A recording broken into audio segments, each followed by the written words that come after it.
Hello guys, bali kukontinue po natin yung project natin. So makikita nyo po yung board nito guys. Yan. Dito natin siya ikakabit sa board na to guys. Yung inverter natin, control panel, pinaka-control natin, mga breakers, dito po ilalagay natin. Tsaka yung mga insulator, tsaka wawiringan din po natin guys. So yun po. So yun, papakita ko sa inyo guys. So tara, samahan nyo ako. Wiringan natin to. Bali, wawiringan po natin ito kasama yung inverter guys. So ilalapag na po natin dito. Ito po yung insulator guys na PVC na insulator ng mga wiring para dito.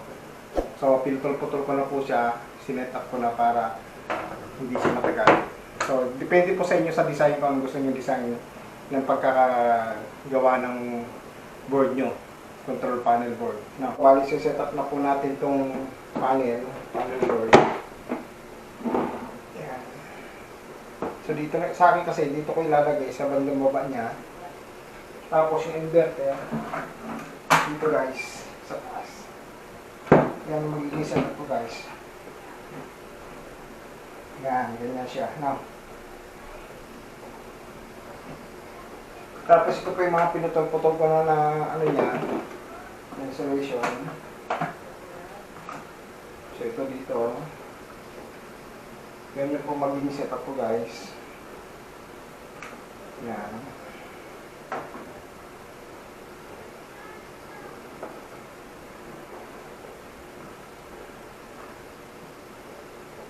Ganyan po siya guys. Tapos pag ganun. Yan. Tapos ito dito. Tapos ito dito. Yan.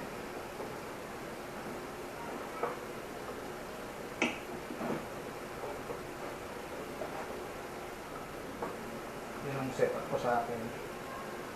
So depende po sa inyo kung gusto niyo maging setup niyo sa inyo. Yan.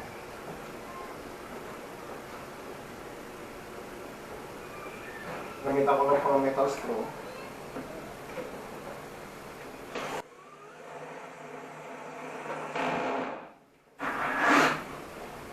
Yan.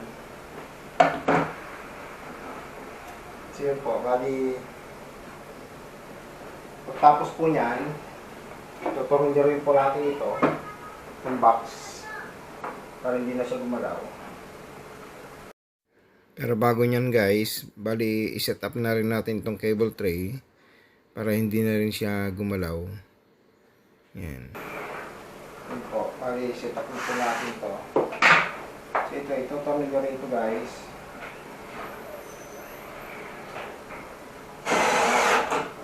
Yan.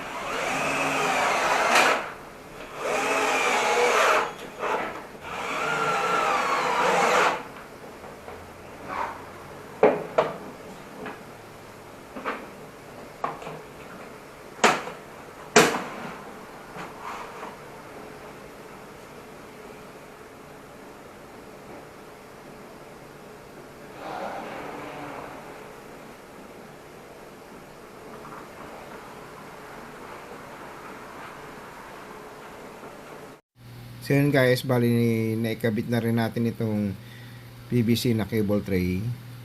Kailangan natin kalasin ito, itong cover dito, para may tornilyo rin natin sa loob guys.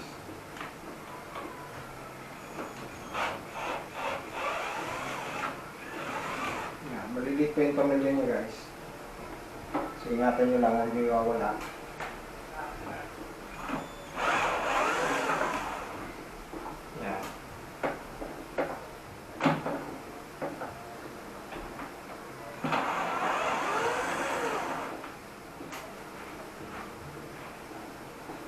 So meron po siyang 4 na tornilyo guys.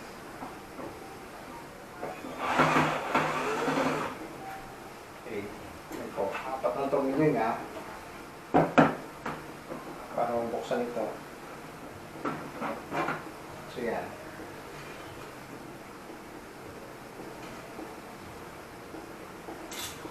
Yung tornilyo guys. Kung natin mawiringan, butasan po na muna natin ito. Butasan lang natin para may kabit natin dito. May dadaanan ng wire guys.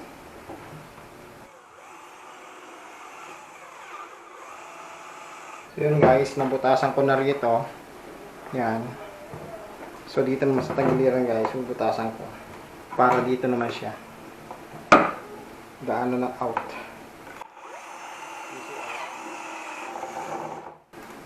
Yan. Okay. So yun po. Bali, nakaganyan siya. Yan. Bali natin. Yung tatapatan niya, tanggalin nyo lang. Tapos putulin nyo lang. Yung tatapatan niya.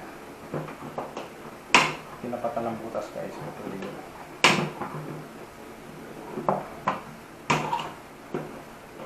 Yan. Dito na lang kasi para hindi tamaan yung wire.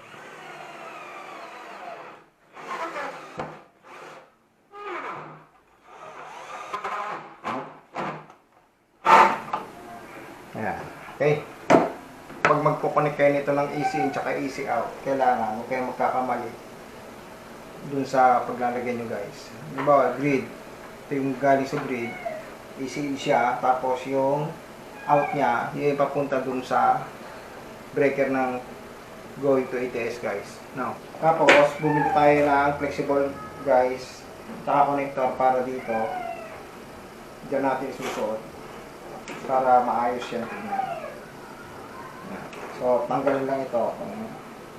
Goma lang ito guys.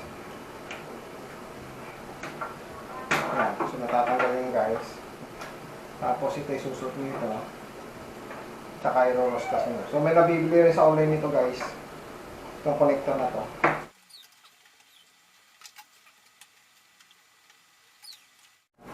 So, yun guys. Okay na. Nakabit na natin siya. So, ganyan lang po yan. Paglalagay niyan dito. So, easy in, yung ginawa natin, bali, tap na po natin sa easy in, yung grid, galing sa grid, punta rito. Na, i-tap naman natin dito, itong dalawang wire na to guys. Tinatap na natin sa pinaka-grid niya, itong easy in ng inverter. Yan. Ganyan guys. So ito yung easy in guys ng inverter. So check mo nga. Okay. Yan po. Bali susunod natin naman yung main out niya guys. Yung out niya. AC out. So itong main out nakalagay. Yan ang dudukso natin dito.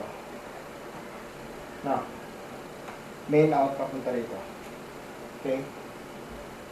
So guys, line 1 natin. So dito pupunta yan. Yan.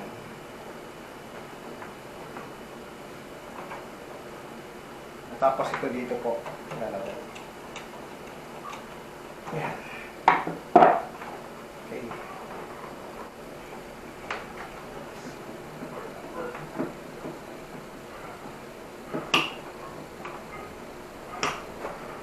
May terminal na kasi medyo may din.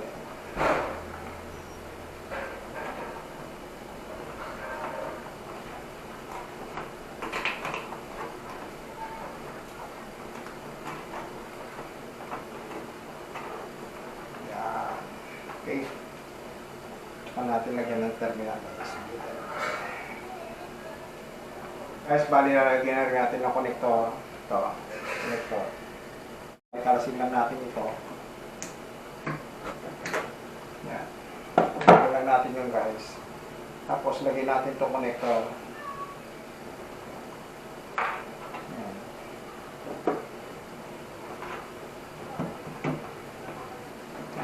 Okay.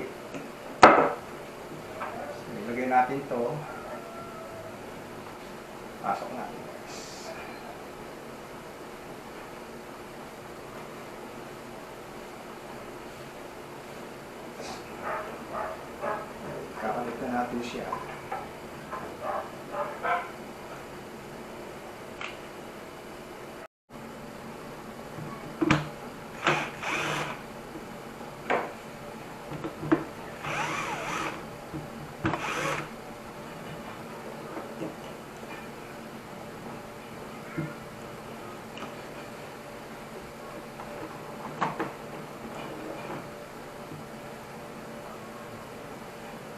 So ayun guys, bali na tap na natin yung ano niya, yung sa EC-in galing sa grid na supply.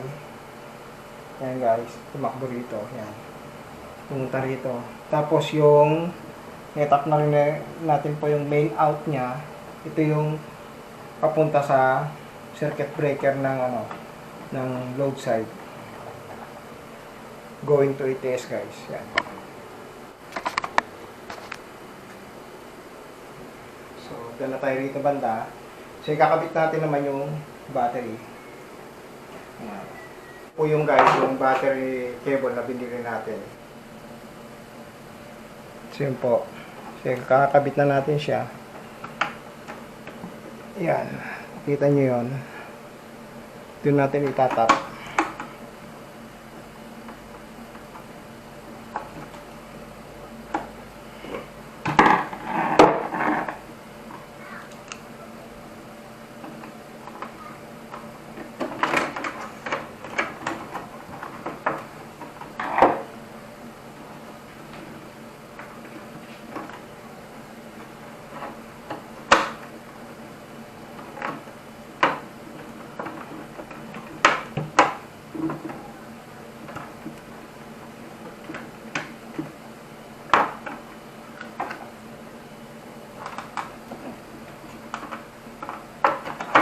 Yun po, bali nakalagay dito, positive. Kaliwa ang positive, tapos negative yung kanan. So yun. So ito naman isa.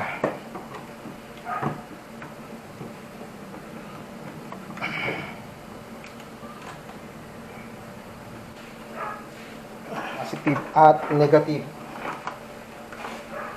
Ayan. Kailangan maigpit po ito kasi baka mamaya mag-loss connection.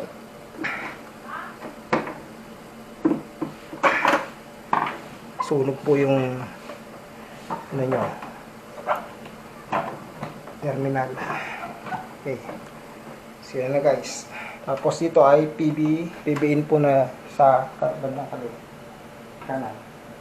So ikakabit natin yung DC breaker na. Bali ito guys ito yung DC na breaker ko guys. Bali guys, ito yung DC breaker ko. Yan. Ito yung kakabit natin dyan. So, dito natin ilalagay. Yan. So, kaliwa, positive. So, dito tayo natin ikakabit yan. Dito sa positive. Guys, bali, pipix muna natin itong circuit breaker, DC circuit breaker na tax nail guys.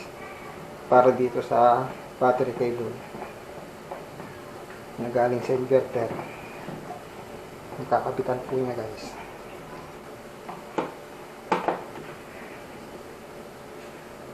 Yan. Tapos ito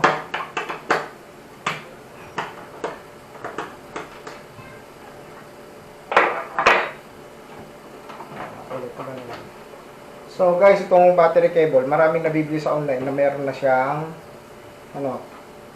terminal. Ay, hindi na kayo bibili na kasi kung ano magkaklam pa kayo, merong gawa na guys.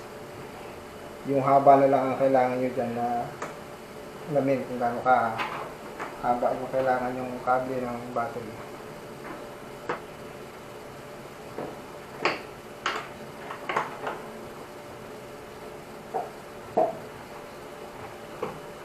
Okay, kailangan maigpit yan.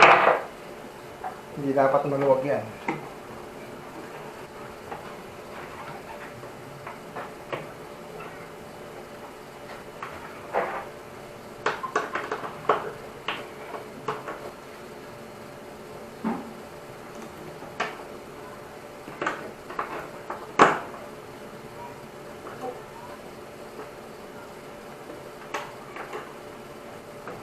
Okay, ano guys. Guys, bali, ito yung pinaka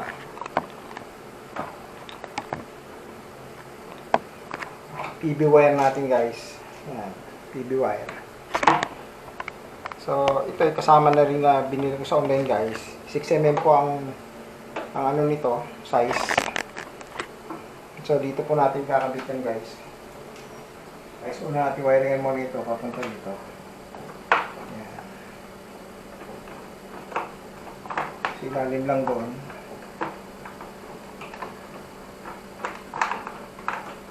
Yan. Pag lumabas na doon, kunin nyo sa kabila. Pagkapaan nyo sa ilalim, guys.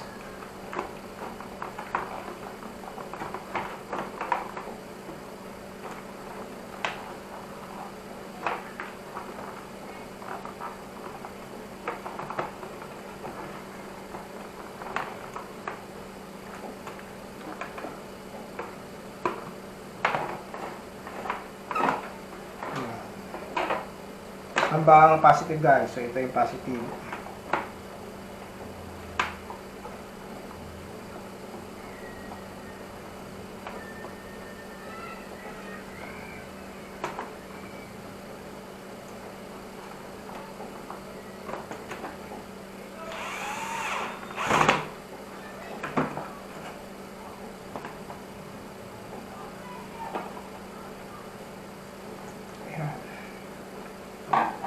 Tapos, ito ay takbo rito, guys.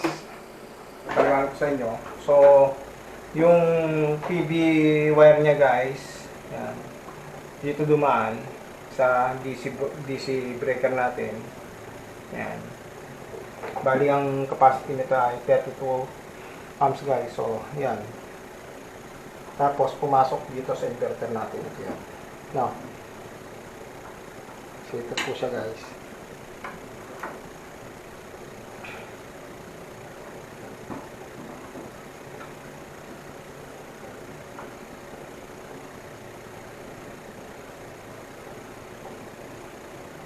Ayan.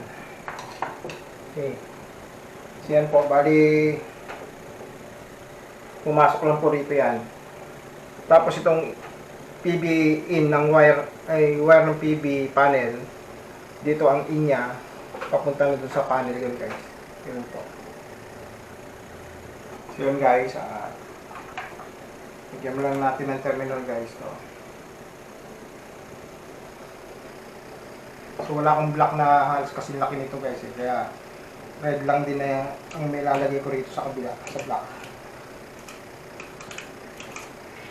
Wala akong kulay black na B terminal, guys.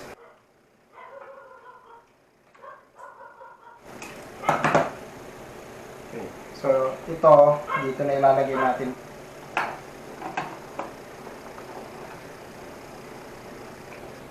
Yun, guys, negative.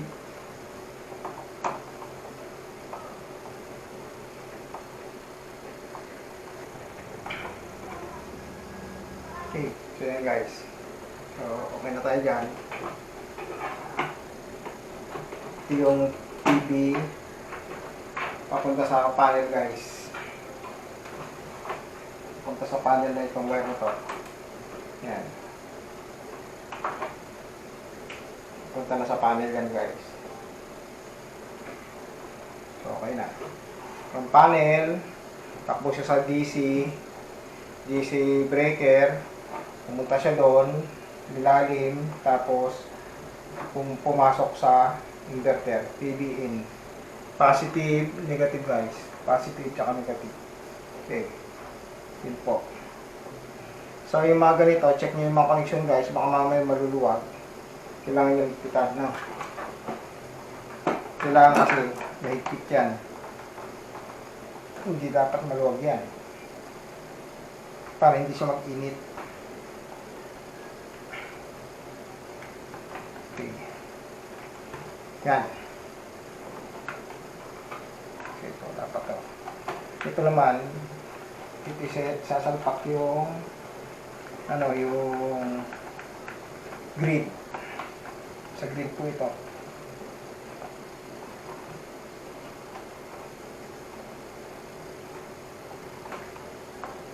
Yan. Grid, SPD, meter.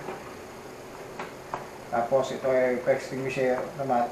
Sensor type na extinguisher. Tapos SPD ng DC SPD. Tapos DC breaker. Okay. So, sunod natin guys yung grounding. Grounding nitong, grounding nito guys, itong speedy. So, yun guys, meron akong biniling grounding bus bar. So, dito natin ikakabit ito yung speedy guys. Grounding na speedy na dalawa. So, dito natin na-attach banda. Yan. Ikabit na po natin itong grounding bus bar.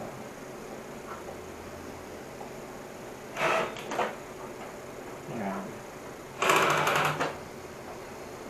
Yan guys. So, yung grounding bus bar natin. So, ikakabit na lang po natin yung mga wire niya sa speedy. Papunta rito. Grounding wire natin guys. Yan.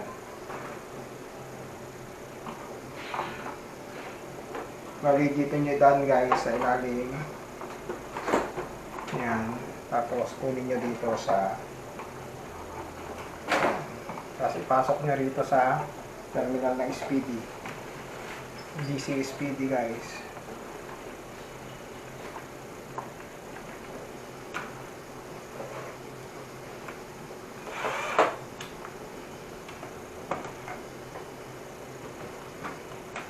Yan. So DC speedy po ito.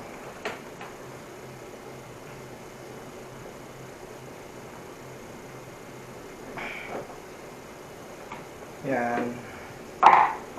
Tapos, tatakbo yan dito guys.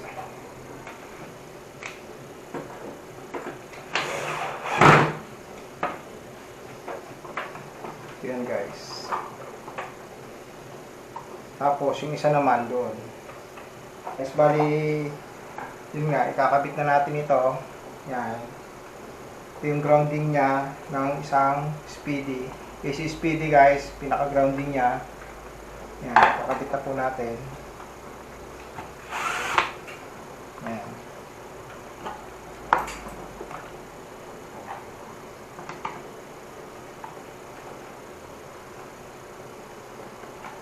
Yan guys.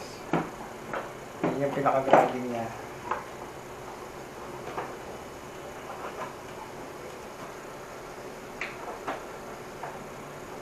Yan.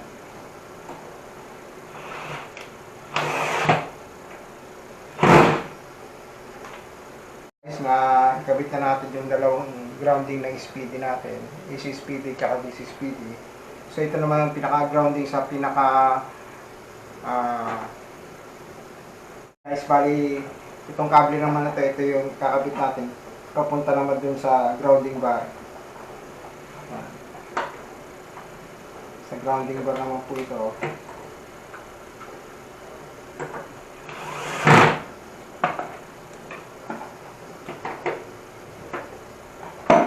Yan.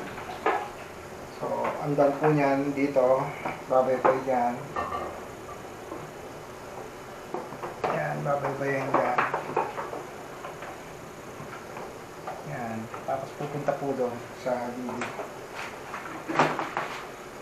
So yun guys, ito naman yung grounding niya papunta na sa labas, papunta sa panel. Yan.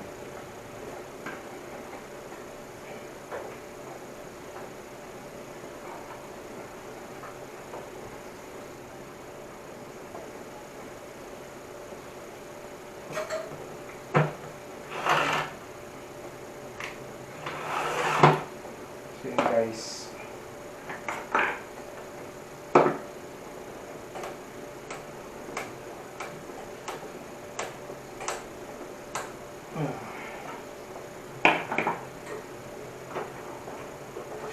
Yung papunta sa DV panel natin. Tapos ito, grid. So, lagyan din natin yung wire guys.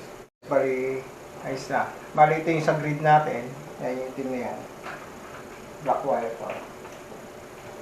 So, meron tayong binili ng amp box at outlet ito. So, kakabit po natin siya. Yan. Tawag po ito ay amp box. May kasama na rin itong nilo.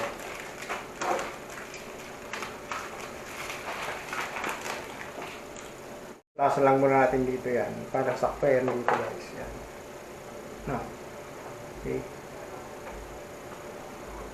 So Ayun guys, bali kakabit natin itong angko box. Yan.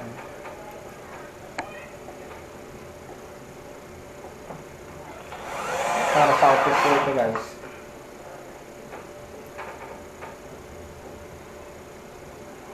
Kakabitan ng outlet.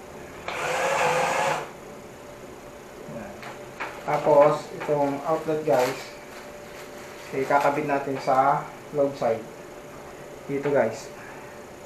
Sa ATS, load side ng ATS. So, pagkabit nito guys, ganyan lang siya.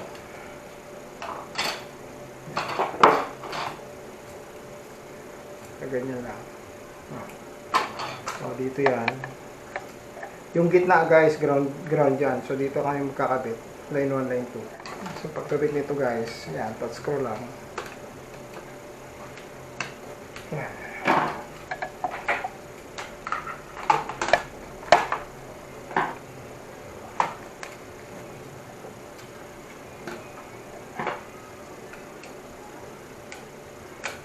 Yan, ganyan lang guys. No? Okay.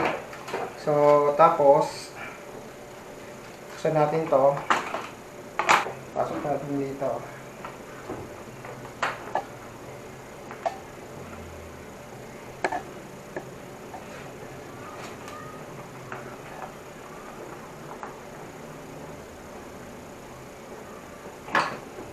Guys, so, tapos papasok na ito doon. Pupunta rin guys. No?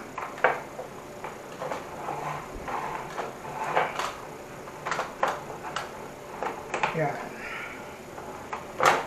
Then, iikot doon.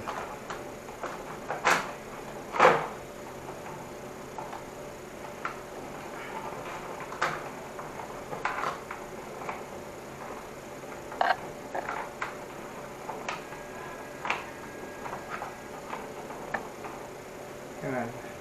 Tapos, itatap natin to dito. Ikabit mo natin itong outlet. Fix muna natin siya. So, ganyan lang po.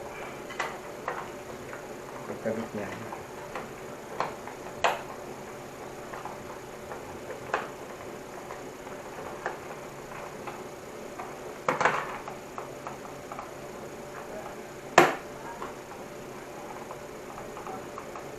Yan.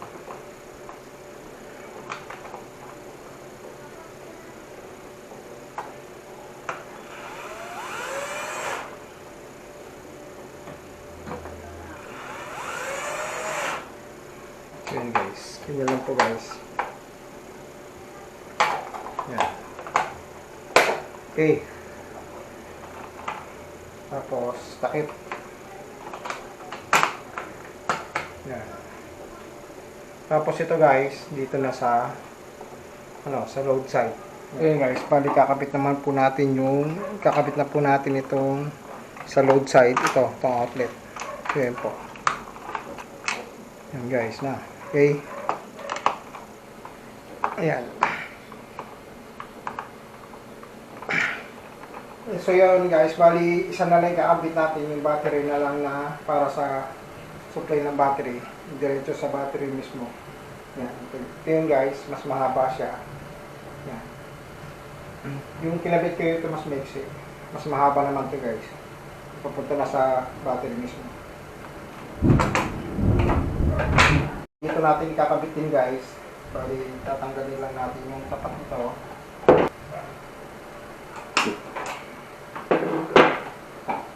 Ayan. So, tapos ikakabit natin dito guys sa positive tsaka dito.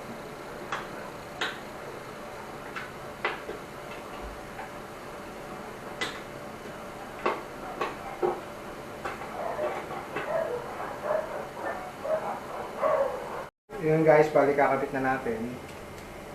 So yun po. Pagkantay lang yan. So positive po yung nasa kaliwa.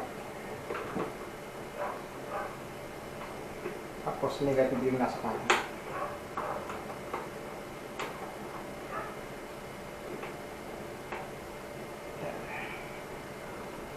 So ganyan lang siya.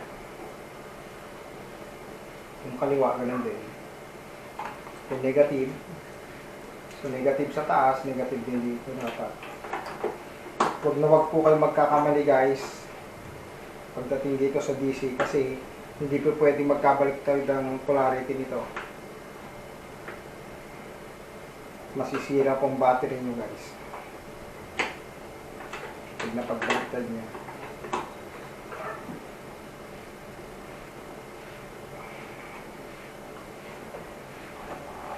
Yan.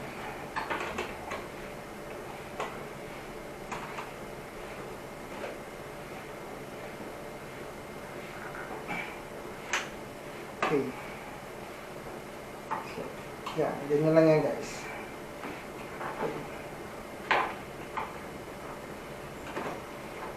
Yan.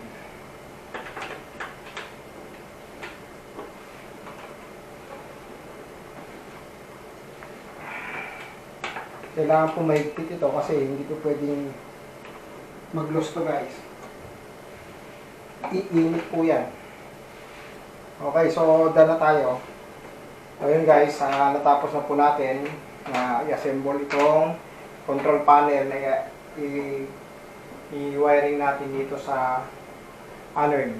So yung pang ginawa natin. Control panel, bali pinayiringan natin dun sa papunta sa inverter guys. So takpan na po natin guys.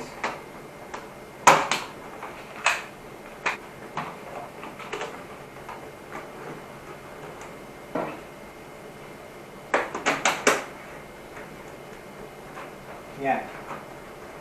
So, okay na guys. So, yan guys, bali tapos na natin takpan to. So, balik na po natin yung cover nitong inverter guys. Ito, balik na po natin. Apat na tornilyo. Bali, apat na tornilyo lang po ito na maliliit. So, yun po. Kaya kailangan ingatan nyo po na huwag mawala.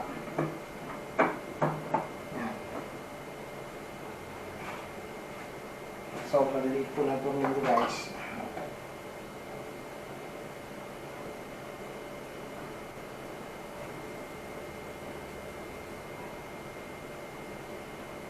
So, ayan guys, bali, nakubera na natin ito. So, ito na lang guys. Tatakip din natin.